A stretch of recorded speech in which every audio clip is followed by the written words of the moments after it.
Waalaikumsalam warahmatullahi wabarakatuh. Jumpa lagi bersama saya Wong Ganteng sak dunyo. Ada yang bisa dibantu. Jangan sebutin nama ya, Mbak. Oke, siap. Saya udah tahu. Saya selalu lihat Mas Andrew sama Mbak Yun. Terima kasih, Mbak Selamat datang di Hong Kong. Kok di Hong Kong? Sebentar, agak putus-putus, tak pakai data aja. Wifi Hong Kong berarti melebiak. Enggak, ini kan saya di panti kan. Jadi wifi-nya. Oh iya, Mbak Anu sharing. belum berangkat kerja. Sharing. Mbak Yuli. Nggih. Belum. Pesan. Sambil sarapan. Oh, boleh. Kapan sarapan bareng, Mbak? Tak tunggu sarapan. Iya, saya pengen main ke tempatnya Mbak Yuli sama Mas Andrew. Monggo dengan senang hati tak gekne kopi tubruk. Ya Mbak ngopi ora. Mbak ngopi. Terima kasih. Iya, saya ngopi. Nah. Oh iya. Cocok ngopi sampean, Mbak. Kopi tubruk. Iya. Pripun. Mas Andrew, Mbak Yuli. Mbak, sebenarnya saya mau cerita tuh ada rasa malu apa ya, karena ini lebih ke masalah pribadi, tapi jujur ini yang membuat saya berat melangkah sampai saat ini. Apa ya, lebih ke beban apa ya? Ya diceritakan siapa tahu rasanya rada plong. Saya pengen cerita dari Mas Andrew, maksudnya dari Mas Andrew kan orang luar, nggak kenal saya, jadi saya lebih pengen saran dari orang yang nggak tahu saya. Betul. Ketimbang yang tahu saya kan, kalau adik saya, keluarga saya pasti membela saya, tapi kan orang yang nggak tahu saya kan pasti lebih pendapatnya juga lebih objektif, fair gitu loh. Lebih objektif. Iya. Iya. Betul. Saya di Hong Kong ini kontrak kedua bos yang sama. Sebelumnya saya kontrak pertama di Junwan itu cuma 10 bulan. Saya notice, kemudian saya pulang ke Indo. Sebelum pulang saya interview sama bos yang sekarang, deal-dealan saya di kontrak. Saya pulang dulu ke Indonesia 3,5 bulan, kemudian saya terbang lagi ke bos yang sekarang. Sekarang sudah masuk 2 kontrakan. Alhamdulillah bos yang sekarang itu baik menurut saya, karena yang sebelumnya sangat tidak baik.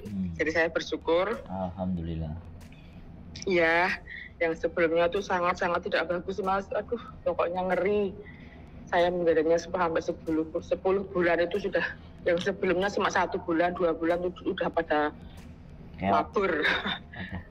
Saya sampai 10 bulan, habis potongan itu saya udah nggak kuat.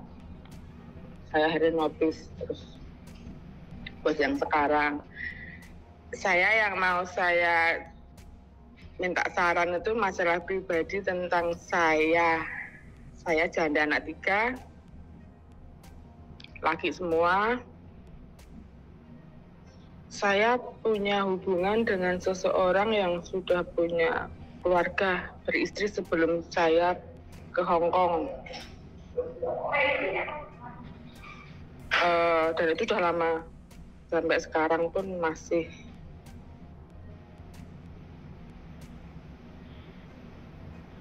Saya mau apa ya, Mas, gini loh. Dia sampai sekarang belum pisah dari istri dan keluarganya, tapi dia juga membela saya dan anak saya juga baik gitu loh, Mas. Memperlakukan. Iya, memperlakukan saya dan anak saya juga bagus. Jadi, tapi dia juga tidak bisa meninggalkan istri dan keluarganya. Dan sampai dari tahun berapa ya, saya masih di kota saya. Dari tahun 2012 mungkin awal. Dari sampai sekarang, bahkan saya di PT, perjuangan saya di PT pun dia yang membiayai. Saya di sini juga dia yang memperhatikan anak-anak saya, meskipun anak-anak saya sama ibu saya, bapak saya yang ada di rumah. Dan yang menjadi pikiran saya sampai saat ini itu saya itu apa ya Mas, antara saya masih mikir punya 2 anak yang menjadi tanggungan saya, tapi saya juga mikir kalau dia juga menunggu saya untuk pulang, dan ada apa ya Mas, ada seperti ikatan di antara kami karena sudah begitu lamanya dan saling nyaman, dan menjadi akhir-akhir ini saya jadi gelisah. Jadi saya mau kerja apa saya pulang untuk dia karena dia sudah berumur kan. Saya masih punya 2 tanggungan. Yang gede kan anak saya sudah di luar negeri juga. Yang pertama dia umur 22 tahun sudah berangkat ke luar negeri juga. Saya masih 2 tanggungan, 18 tahun sama 16 tahun masih. Yang saya pikirkan itu, saya pengen apa ya Mas, saya juga nggak bisa lupa perjuangan dia untuk saya. Tapi yang jadi ganjilan di sini itu saya masih punya 2 tanggungan yang harus saya nggak bisa kan saya pulang ke Indonesia dengan saya nggak punya apa-apa.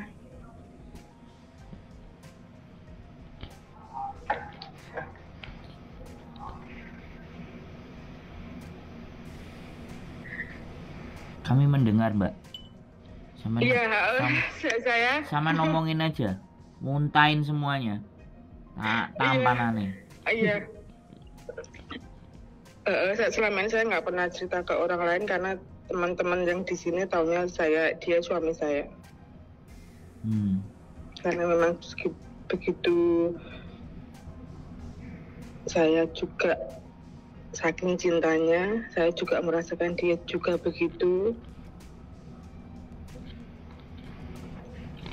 Perjuangan dia buat saya juga saya tahu, cuma ya terkadang ada konflik-konflik yang membuat saya berangkat ke sini juga awalnya dari sakit hati karena dia juga Mas.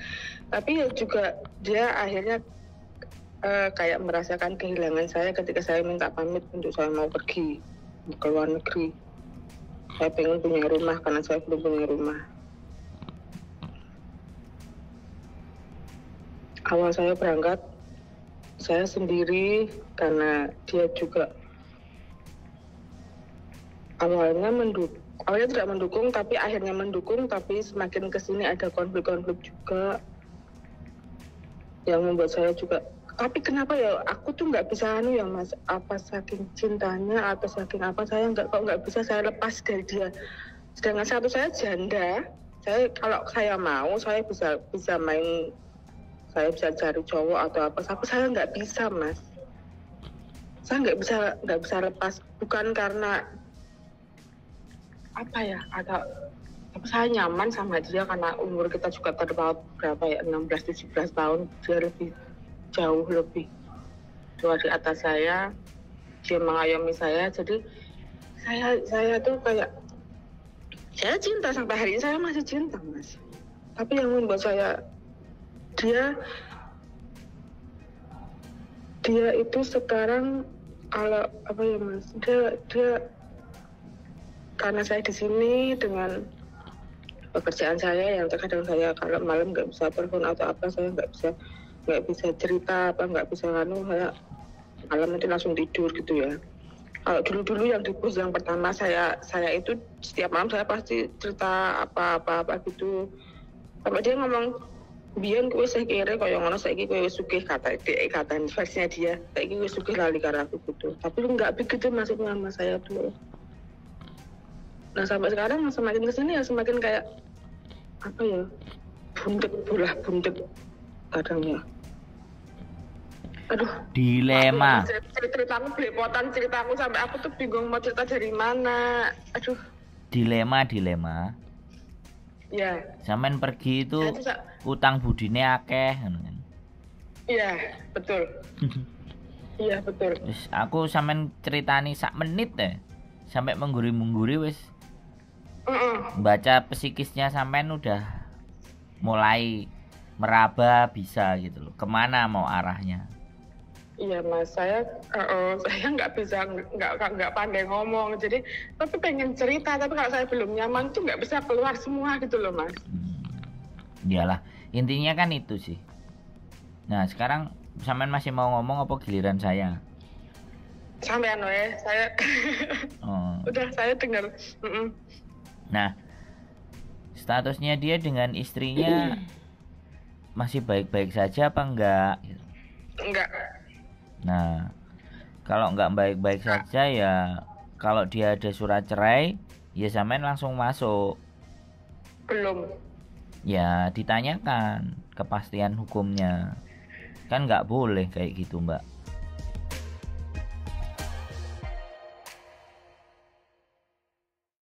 Karena menurut aku filsafat itu bijaksana. Jadi hidup itu belum tentu baik dan belum tentu benar. Tapi kalau hidup kita sudah baik dan sudah benar, belum tentu bijaksana. Nah, itu loh. Iya, saya itu juga pas dengerin Pak Ita sama itu. Siapa itu saya juga podcastnya. Wes, kalau kayak gitu lumayan. Sampean pasti jauh dari bunuh diri. Yang liane gak ngrungokno iku dadi bunuh diri, repot. Iya. Iya udah. Oke. Sehat selalu ya Mbak. Mas Andrew, Mbak Yuli, terima kasih banyak. Boleh. Meluangkan waktu buat saya. Thank you very much. Yes. Saya hahe. Saya pengen main, nanti saya minta alamatnya lewat WhatsApp ya Mas. Saya pengen main. Oke, siap. Boleh. Ke kos WB XIC. Oke, XIC, oke. Tapi minggu besok kita lagi acara bahagia nikahin temennya sampean. Mbak Hongkong ada mau nikah sama orang Hongkong. Oh gitu. Saya jadi saksi sama jadi translator. Momen bahagia tanggal 15 besok. Disusul sampean kloter berikutnya. Nah, disusul sampean beberapa bulan berikutnya. Kalau sama orang Hongkong. Aduh, belum berani mengamini. Ya, yo diamini saja loh. Biar disegerakan. Biar Oke. Terima kasih Mas Andrew. Sehat selalu, semangat. Yuk. Sampai ketemu. Siap. Assalamualaikum. Oke, saya minta pamit. Terima kasih. Bye. Wassalamualaikum. Waalaikumsalam warahmatullahi wabarakatuh.